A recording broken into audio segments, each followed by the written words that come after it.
I took the job because it paid in cash and didn't ask for credentials that could be verified. The listing was vague in the way legitimate work sometimes is when it exists in a gray area. Foreign contract, night hours, security clearance handled on site, travel covered, questions discouraged. I didn't care what that meant.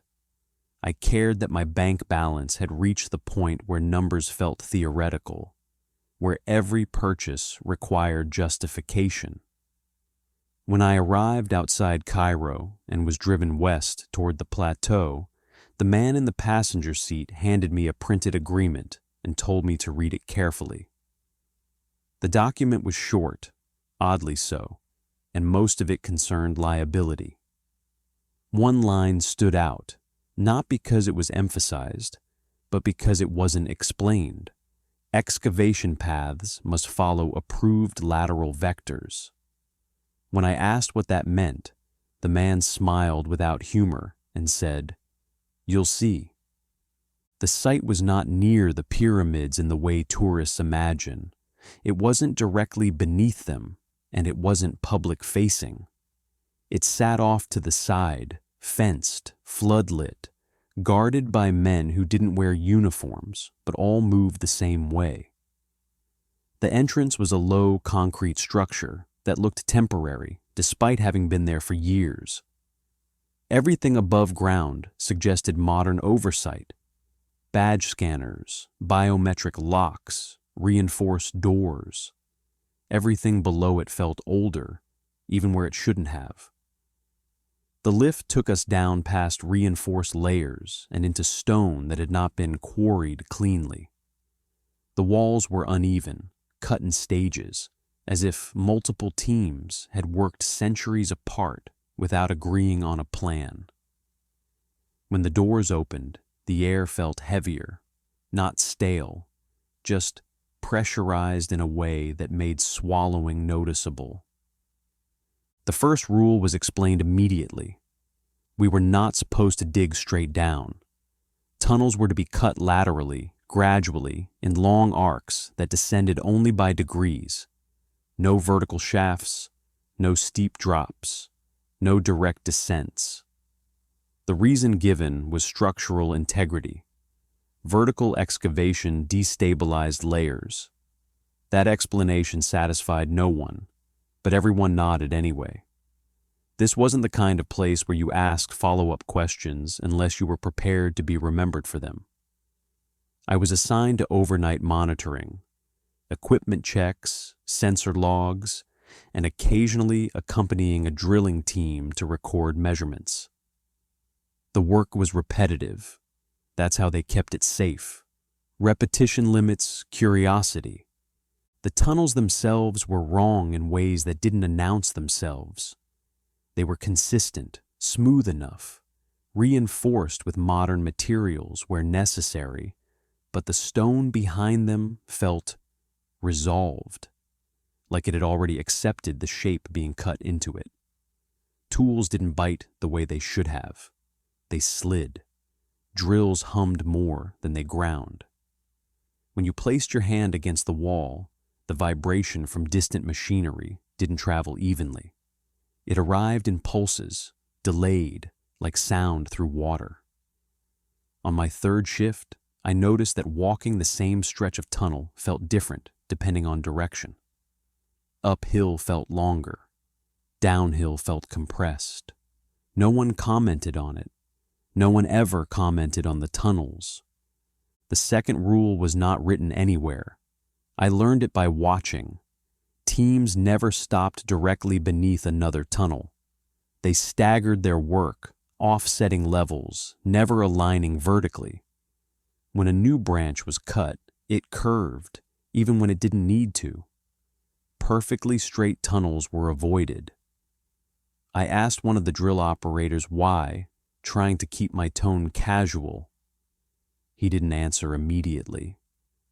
He waited until the machine powered down, until the echo faded, and then said, "Because straight lines point somewhere." He didn't elaborate. He didn't need to. After that, I started noticing how often people checked their compasses, even though they weren't navigating. The readings fluctuated anyway. By the second week, the depth stopped making sense. Not numerically, we logged meters, cross-checked with surface measurements, confirmed elevation changes, but experientially. You could spend hours descending and still feel close to the surface. Or you could take a short walk along a lateral tunnel and feel like you'd gone too far. Radios sometimes carried voices from teams that were technically nowhere near each other. Not overlapping channels, not interference, clear transmissions arriving early or late, replies echoing before questions were finished. The explanation offered was interference from the stone, ancient mineral composition. I wrote it down because that was my job. Writing things down made them feel contained. The first incident happened when a junior team ignored the rule about vertical cuts. It wasn't dramatic. There was no collapse, no scream, no sudden loss of signal. They simply drilled a test shaft straight down to speed up access to a lower layer, confident they could reinforce it later. Sensors flagged anomalies almost immediately. Pressure inconsistencies, heat where there shouldn't have been any. The team reported feeling disoriented, nauseous, like the tunnel was longer than it looked. Then the report stopped. When we reached the site, the shaft was there, cleanly drilled, reinforced at the mouth. It just didn't go anywhere. The lights shone down into darkness that refused to reflect. The depth readings looped. A tape dropped into it didn't hit bottom. It didn't fall either. It just held. The shaft was sealed the same night. No announcement was made. The junior team was reassigned on paper and never mentioned again. After that, the rules became stricter. No straight descents. No drilling directly beneath known chambers. No standing still in vertical alignment with previous cuts. Movement underground became choreographed. You followed marked paths not because they were safe, but because they avoided certain geometries. It wasn't about what was down there. It was about how you approached it. I started to understand that the site wasn't being excavated to discover something. It was being excavated to avoid something while still making progress. The pyramids above us felt less like monuments and more like warnings that had been interpreted incorrectly. I began having trouble sleeping topside. When I closed my eyes, I could feel the shape of the tunnels in my head, branching, curving, never committing to a direction. Straight lines began to feel aggressive. Stairs unsettled me. Elevators made my skin crawl. Once, standing in the lift after a shift, I felt the same pressure I'd felt underground, that sense of alignment, and I stepped out before the doors closed, heart racing, unable to explain why. Down below, we avoided verticality.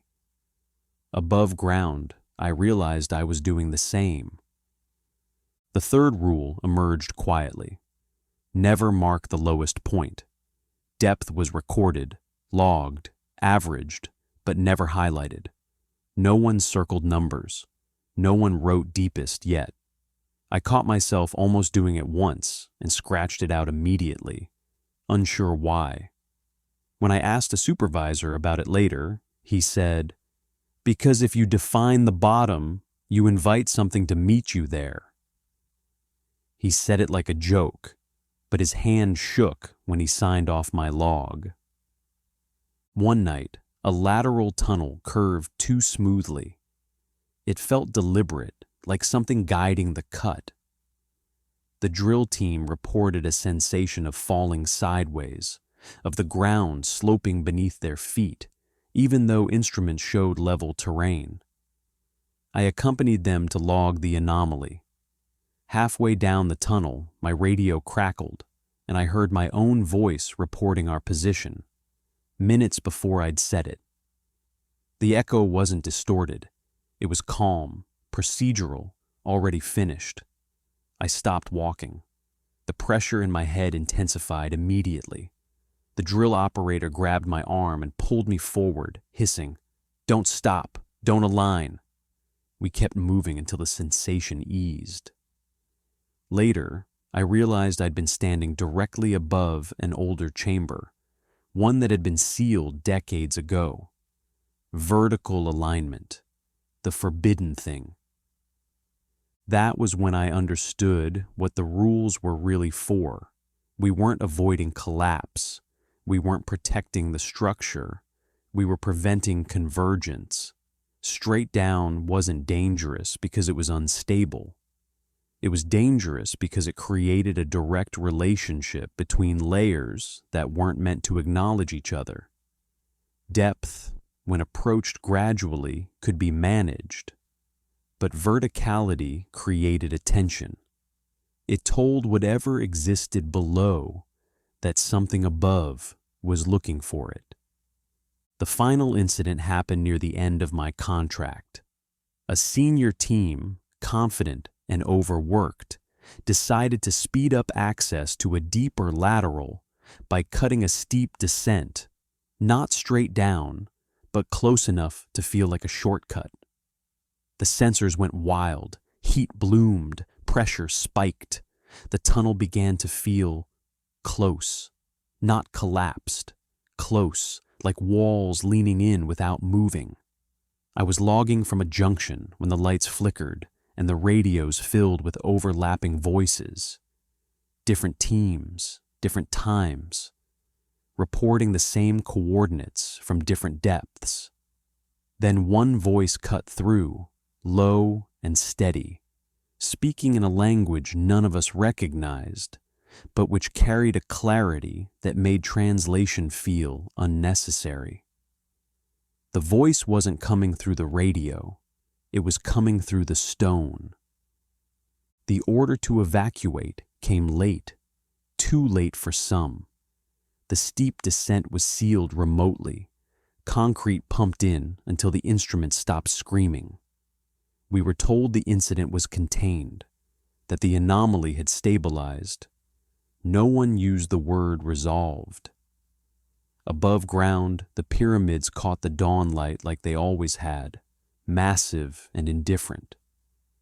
I stood there watching them and felt something shift in my understanding. They weren't tombs. They weren't monuments. They were anchors, shapes designed to distribute attention so nothing below could be approached directly. When my contract ended, I didn't argue. I left the site without ceremony, handed in my badge, took the cash, and got on a plane before anyone could ask if I wanted to extend. I still avoid standing directly above things. I take stairs 2 at a time. I feel uneasy in basements. And sometimes, when I dream, I feel myself descending, not falling, not walking, just being acknowledged by something that noticed a straight line where there shouldn't have been one. We're not supposed to dig straight down, not because of what we might find, but because of what might finally realize we're looking.